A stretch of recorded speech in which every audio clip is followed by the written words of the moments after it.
Hey guys, it's Andrew from Apex Trades. Well, firstly, I've not been on in a while. I've not done a video in a while, and the reason behind that is just because I don't know. Well, what are we on? We're in May, right? I've had no payouts, or at least not yet, in any of the 5 months so far, and I don't know what it was. I just kept on, just not doing great, right? Just always with me, psychology. And so I kind of needed to regroup, really needed to kind of get myself together because it's never always been like this. Generally, I would take payouts, but there's always that red mist, right, that I tend to get. And I think the majority of people out there, will also suffer with the same kind of thing, right? It's greed.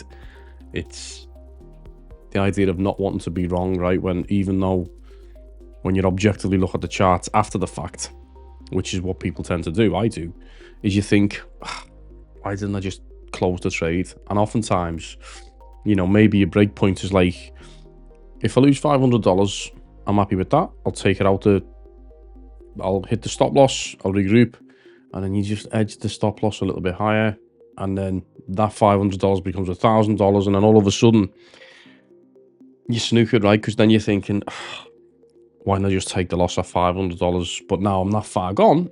Let the trade play out, and before long, account's gone, and then you're blaming the market, and it's just like time after time after time. So anyway, I needed to regroup. I needed to spend some time reflecting. And now look, I'm not going to bullshit you. I think when it comes to psychology, I don't think it's something you can learn. I really don't. I think certain people like me, have this innate mentality, and it's not just trading, right? It's life in general. I'm very impulsive. I always have been. If I see something, I'll buy it, even if it's crap. I'm what's called a salesman's dream, right?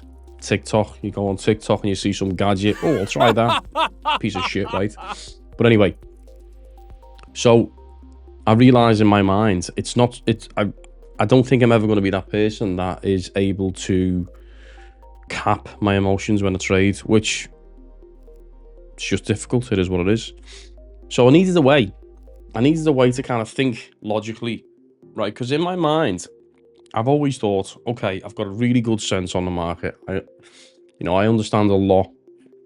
I've spent a lot of time with education, right? So understanding cycles, understanding accumulation, distribution, consolidation, manipulation, all these kind of ideas, liquidity, right? These are all big concepts that you need to understand. Wyckoff, even, everything, understanding standard deviations, understanding balance, imbalance, even to the point where I was spending a lot of time with TPOs, right? So looking at time profiles and stuff like that. And, what I've noted is, let me explain. I used to think one standard strategy was all you needed to understand. And I don't believe that at all. I actually believe now, the more ideas you've got and the more ways that you can see these things playing out means that you can have an edge in the market with that, right? And that's not to say you swap between all these different things. It's just having a kind of tuition around what you can see, right? But again, it always boils down to psychology. So what was the big change that I made?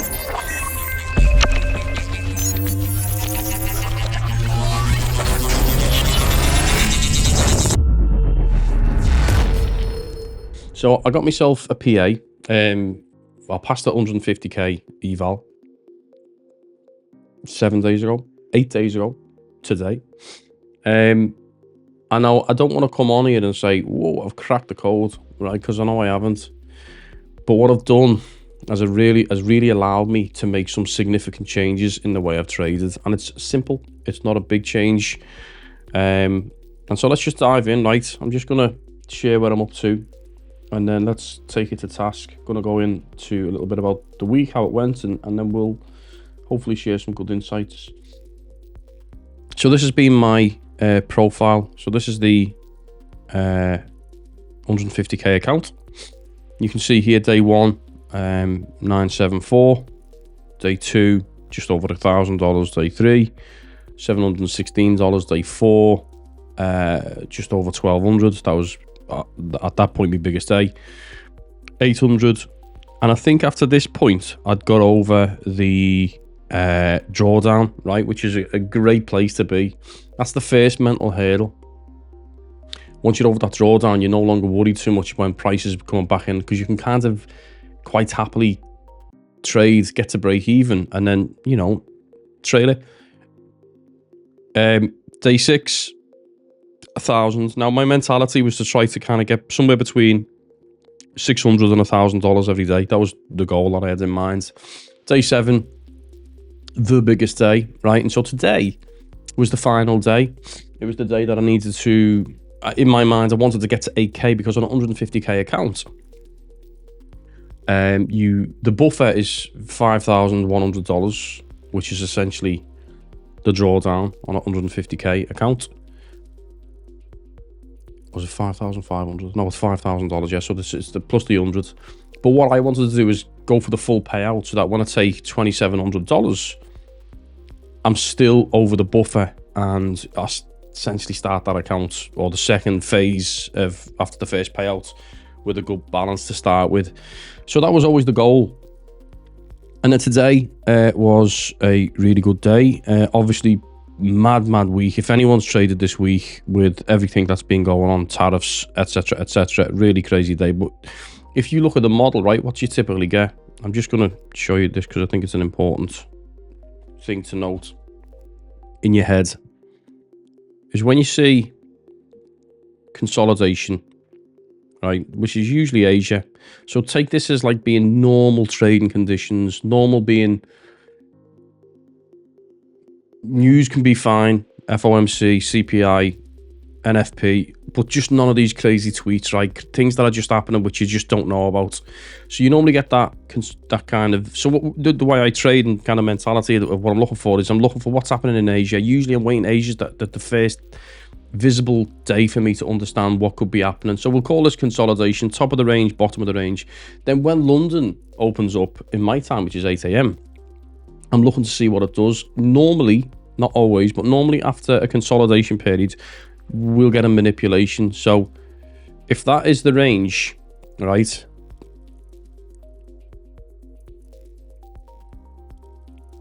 let's actually do it like this.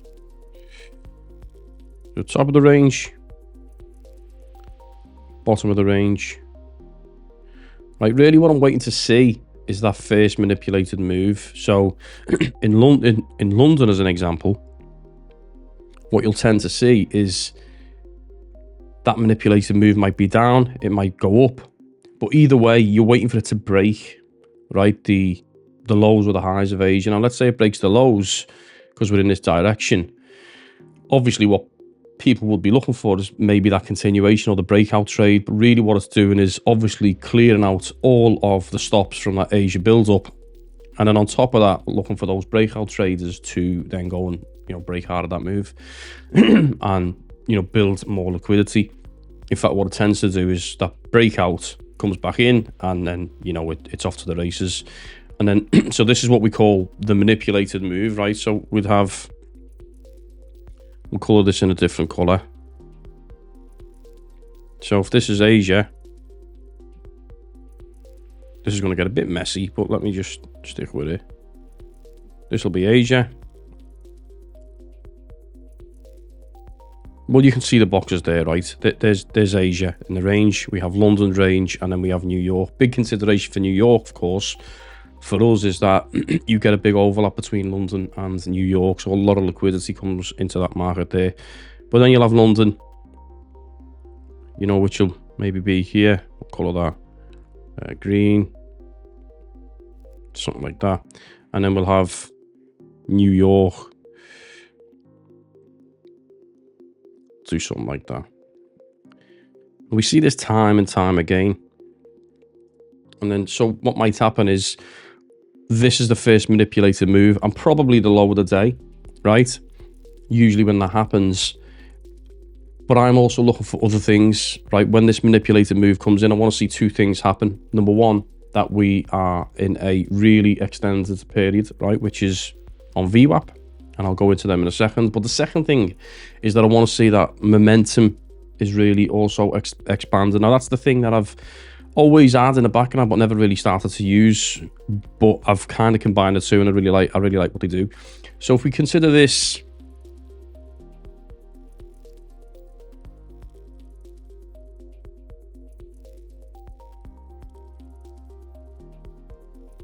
consolidation, we can consider this manipulation. Now, I'm trying to teach anyone by this is like simple stuff that, you know, pretty much everyone knows anyway. And then with the manipulation, we then get distribution, right? So that's where in London will make that initial move, then it'll kind of spike higher. And it's not a perfect drawing by any stretch, but what we'll tend to then get is that New York will come back into balance, right? Which is essentially back into the range, and then perhaps make a new high. So consolidation, manipulation, either accumulation or distribution. Accumulate is buy, distributors sell. So this model would be accumulation. So the way I phrase it is consolidation, just kind of building up liquidity. Manipulation, taking that liquidity, fake move, and then onto, in this case, it would be let me just get my text. Accumulation, right? Accumulation of contracts, so buys. If this was flipped on its head, I'd call that distribution. That just means sales, but the same concept is the same, right? So the reason I'm doing this, and the reason this is important, because what I'm trying to always understand is what's happened in Asia. Now, these can flip around, right? So what I'm saying is maybe Asia doesn't consolidate, but instead Asia accumulates, but it will generally flip round back to the start again. So consolidation would probably follow accumulation. Manipulation tends to generally always follow manipulation. Manipulation always tends to follow consolidation, that first move. So my mindset is always thinking about Asia. What's Asia doing first? In terms of how this process looks, what might happen in that next phase of play? So what does London do? Usually kind of 10 a.m. is usually the kill zone of when it kicks in. So let's just take a pause on that, right? Because that's important. Let's just look at this. So this was today. So today, 1700, my biggest trading day of the week, takes us to 9,180. So if we go back into here, so that was day 7.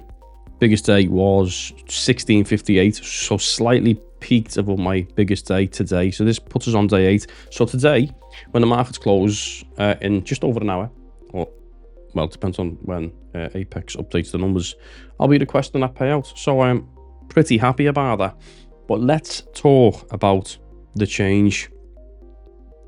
So if we just take this model here, right? This is the model that I'm looking for.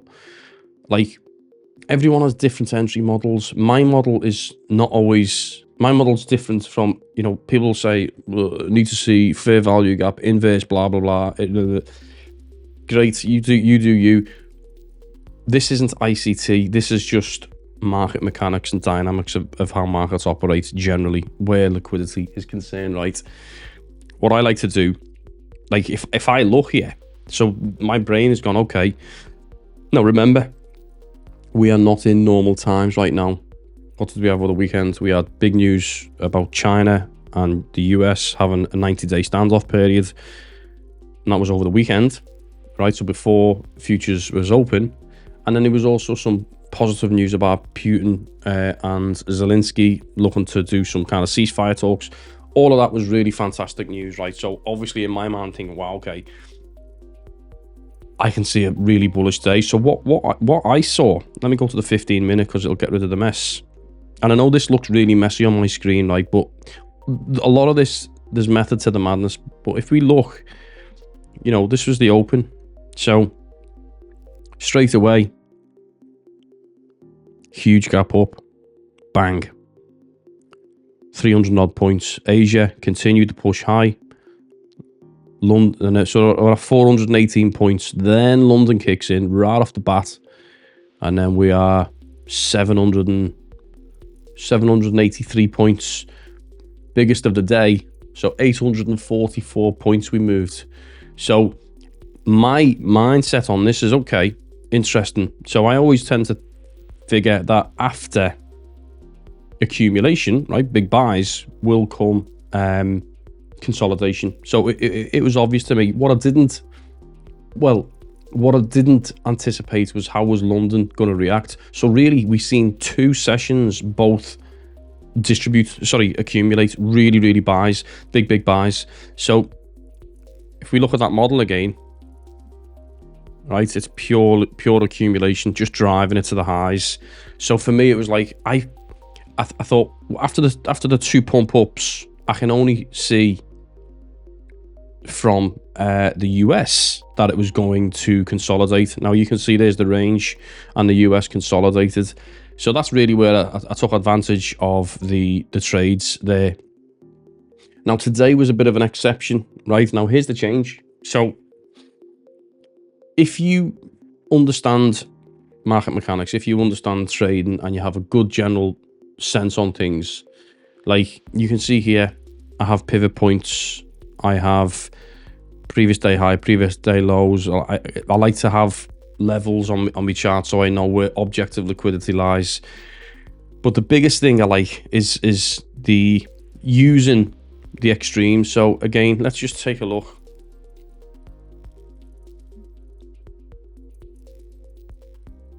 This was not a day that I used my strategy, right? And this is why I think sometimes you've got to have a number of these different tools in the box to be able to trade, right? Not just have one, because market conditions change regularly. And if you have the same thesis, either number one, you're sitting on the sidelines if you're clever enough, but most of us aren't, or number two, you have more options and ideas on how you're going to trade a specific type of play.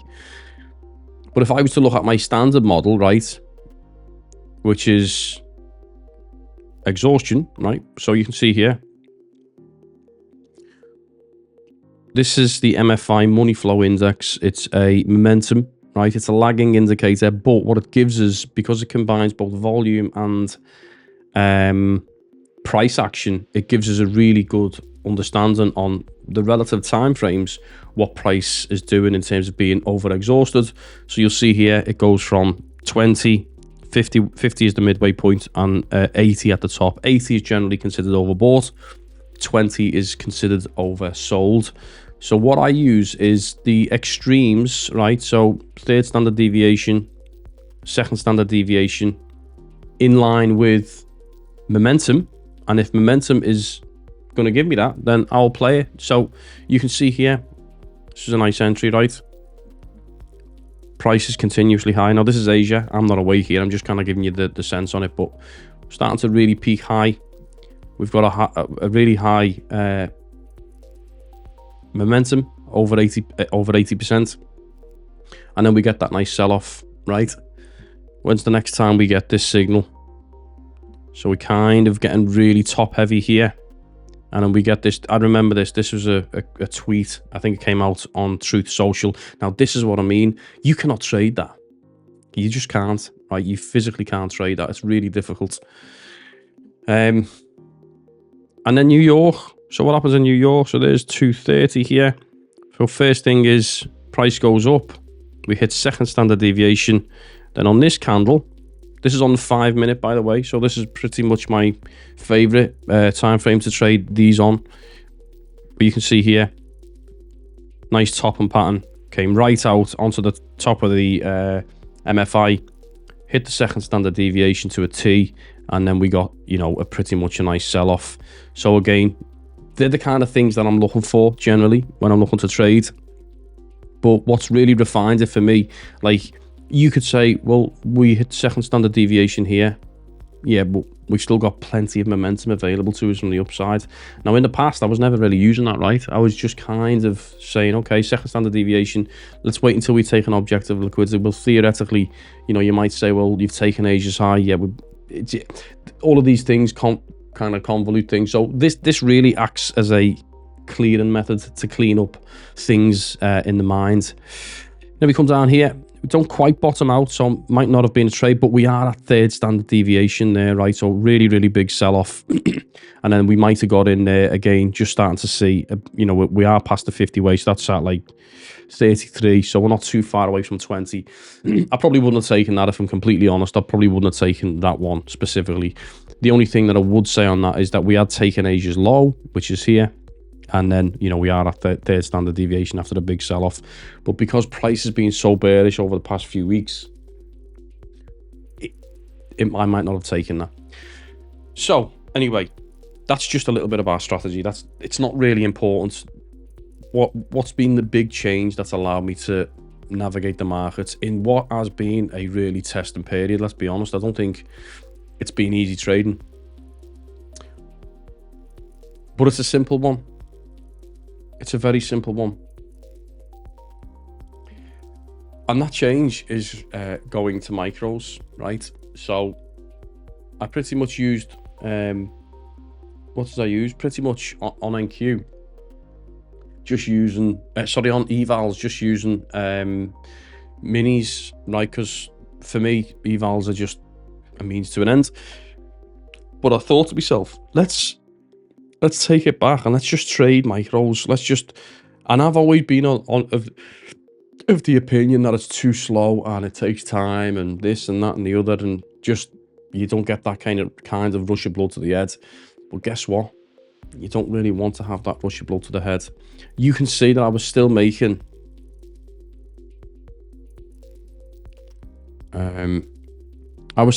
decent profits just trading micros.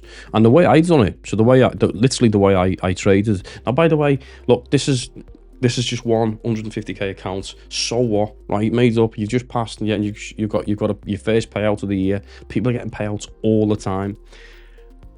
I know, right? Fair point. What I'm trying to say is, if there are people like me out there who struggle with the mental side of it, of the rush of blood to the head, this, that, and the other, try this. Right, obviously with Apex we can now, oh sorry, I just realized I wasn't sharing my screen, but on Apex what we can now do obviously is DCA in, right? So one of the things that I do, and it's the first thing, right, is when my entry model comes into play, I can do 2 micros, right? I can just do two micros to start. That's generally where I'm at. And then I will add another 4 micros if I still think it's going my way, but price has gone against me a little bit. So then I'm at 6 micros. Now, that's actually, it's still a lot. Don't get me wrong, you can still do damage on that kind of value, but there's so much wiggle room. And like in my mind, if I'm like, let's see if we can figure out the numbers. These are micros, right? So if let's say you picked, let's not do this today because today was an oddball day. Maybe you managed to pick this at the open, right? Because that was a very valid trade. Comes above second standard deviation and we caught it to the bottom, right? 2 micros, or let's say, yeah, that's a good one. So, you know, we put a sell in there, right? So it'd be create an order. You know, you can see the moves there, right? That's, might not be able to see it clear, but that's $877 if you were good enough to catch that. But let's say, you know, price goes against you a little bit. So instead of that, right, you go 4, or becomes 6. And that all of a sudden is now 2,631. Now in the past, I'm thinking, and that's a tiny range, by the way. Look at the comparison on ranges in terms of the envelope between them. Look at that range, right? So like, it's a misconception in my mind that you would think of micros being like you can't really make money, but clearly you can, right? And the beauty about that is, like, that's a quite a huge move, right? Where is that? Let me just cancel that out. These are really big moves that happen, but it allows you to sit in a trade without being too panicky. And if price is going against you, right? Well, you've had to sit for a long time. Like, for price to go from there to there, I mean, that was relatively quick, right? If that goes in the opposite direction. But guess what? Like, the thing that's in my favor in all of these is, like, when price is here, right, coming up, there's a few things in our favor, right? Very, very much in our favor. Number one, expansion. Number two, and I need to zoom out for this.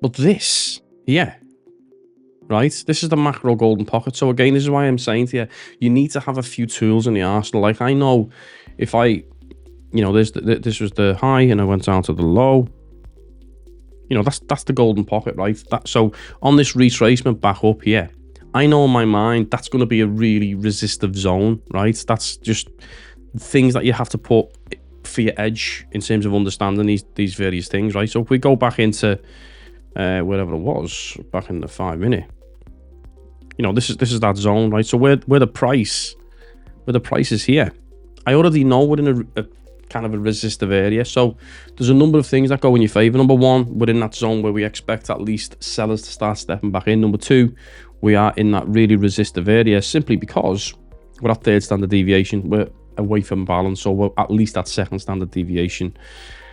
And third, we're overbought, right? We're really overbought. Now, the way in which you can get more confluence on this is go to the 15 minute. Right?